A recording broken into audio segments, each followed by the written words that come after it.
আসলে যখন এই বিশ্বকাপ জয়ের ফুর্তি পরে আবার যখন এই সুন্দর মুহূর্তগুলো দেখি অন্তর থেকে আরো আনন্দ জেগে ওঠে। গাইস, এত কষ্টের পর আমাদের উমেন্স ক্রিকেট দল এই বিশ্বকাপ জয়ী হওয়ার পর এবি ডিভিলিয়ার্স, যিনি একজন সাউথ আফ্রিকান প্লেয়ার হয়ে ভারতকেও কংগ্রেচুলেশন জানিয়েছে। এবি ডিভিলিয়ার্স বলেন, অভিনন্দন টিম ইন্ডিয়া, মাথা উঁচু করে রাখো প্রোটিস উমেন, মানে সাউথ আফ্রিকান দল। বিশ্বজুড়ে নারী ক্রিকেট এখন দারুণভাবে এগিয়ে যাচ্ছে। কি দারুণ ফাইনাল, কি অসাধারণ টুর্নামেন্ট। এরপর বিরাট কোহলি আনন্দিত হয়ে তার আইডিতে অনেক বড় পোস্ট করেন যে মেয়েরা ইতিহাস তৈরি করেছে, আর একজন ভারতীয় হিসাবে আমি ভীষণ গর্বিত। বহু বছরের কঠোর পরিশ্রম আজ বাস্তব রূপ নিয়েছে। ওরা সমস্ত প্রশংসার যোগ্য। হারমান এবং পুরো দলকে ওই ঐতিহাসিক অর্জনের জন্য অভিনন্দন।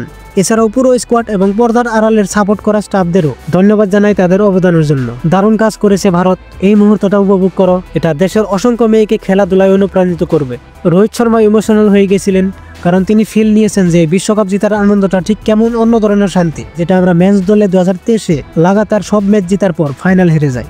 পরে ভারতের এই বিশ্বকাপ জেতার পর বিসিসিআই ভারতের জন্য 50 কোটি টাকা উপহারের জন্য অ্যানাউন্স করেছেন।